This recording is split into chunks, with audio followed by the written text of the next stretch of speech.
안녕하세요. 사주 갤러리 현이입니다. 사주, 재미있는 12운성 편인데요.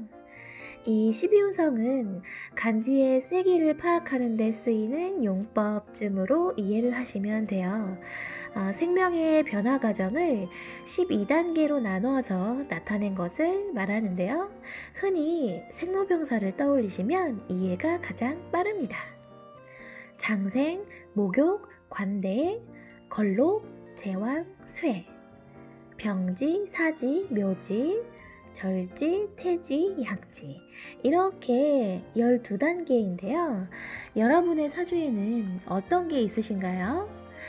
용어가 좀 생소하죠? 간단하게 설명을 해드리면 먼저 장생지, 인간으로 치면 이제 막 태어난 단계예요. 갓난아기의 모습을 생각하시면 되겠죠. 그 다음에 목욕지. 목욕지는 태어난 지 5, 6세 정도 되는 어린아이의 모습과 특성을 생각해 보시면 이해가 가장 빠를 겁니다. 관대지. 관대지는 혈기왕성한 하지만 생각하는 지혜는 다소 부족한 청소년기입니다. 그 다음에 성년이 된 걸록지가 있고요. 자기 기운이 가장 센 시기인 제왕지, 그리고 기운이 한풀 꺾이긴 했지만 노련해진 쇠지가 있습니다. 자, 이렇게 인생의 황금기가 있었다면 인생의 쇠퇴기도 있겠죠. 아픈 시기인 병지가 옵니다. 그 다음에 인간은 모두 죽죠. 사지. 그리고 무덤 속에 들어가게 됩니다. 묘지. 그 다음부터는 인간의 육체나 형체가 없이 완전한 끊어짐을 나타내는, 그리고 다시 새로운 시작을 나타내는 절지. 새 생명을 입퇴한 태동의 기운인 태지. 엄마 뱃속에서 10달 동안 양분을 먹고 자라나는 태아의 모습을 한 양지.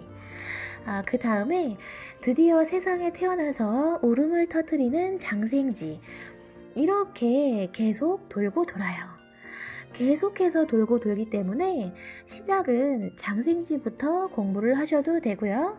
아니면 절지부터 공부를 하셔도 상관은 없어요. 편한 대로 하시면 되고요. 이것을 천간의 글자 중에 하나를 대입해서 한번 생로병사 과정을 그래프로 그려볼까요? 저는 병화로 한번 해볼게요. 병화는 인목에서 장생을 해요. 인중에 병화가 있잖아요.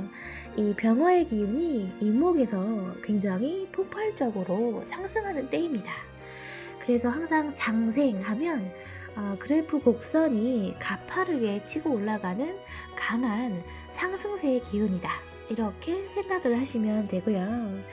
이때부터 계속 상승세를 이어가다가 오화 왕지에서 최고점을 찍고 미토 쇠지부터는 내려오게 되죠. 그래서 이 술토에서 완벽하게 임묘하게 되고요. 더 내려와서 해수 절지까지 쭉 내려오게 되죠. 그리고 이 절지부터는 바닥을 찍고 다시 올라가게 됩니다. 이런 모습의 그래프가 나오게 되는데요. 크게 이렇게 반으로 나눠서 이쪽을 양의 기운이라고 하고 이 아래쪽은 눈에 보이지 않는 음의 기운이라고 할 수 있어요. 눈에는 보이지 않지만 항상 음과 양이 공존하면서 죽고 태어나고 쇠퇴했다가 상승했다가 이렇게 생명이 있는 모든 만물은 항상 무한 반복을 하고 있습니다. 내 사주에 주로 이 음에 해당하는 글자가 많다고 하시는 분들은 아무래도 육체를 많이 쓰는 일과는 좀 거리가 있겠죠. 정신력이 강한 때라서 뭔가 생각하고 공부하고 연구하고 교육하고 철학, 종교, 사상 이런 쪽으로 재능이 있으신 분들이에요. 그리고 양에 해당하는 글자가 많다고 하시는 분들은 주로 운동을 하신다거나 육체를 많이 쓰는 일에도 적합하고요. 무언가 펼치고 드러내고 이런 쪽으로 재능이 많겠죠. 이렇게 12단계로 나눠서 간지의 세기를 파악하고 심리적 성향이라든가 그 외 여러 가지를 이 12운성을 대입해서 풀이하게 되는데요. 이것을 간지에 어떻게 대입을 하냐고요? 예를 들어서 경신이란 간지와 기축이란 간지가 있습니다. 겉으로 보기에는 두 간지가 모두 일지의 비견을 갖고 있고 자기 기운이 강하게 뿌리가 있는 것처럼 보이잖아요. 하지만 12운성적으로 보면 완전히 다릅니다. 경신은 걸록지이고요. 기축은 묘지예요. 간지의 세기가 전혀 달라요.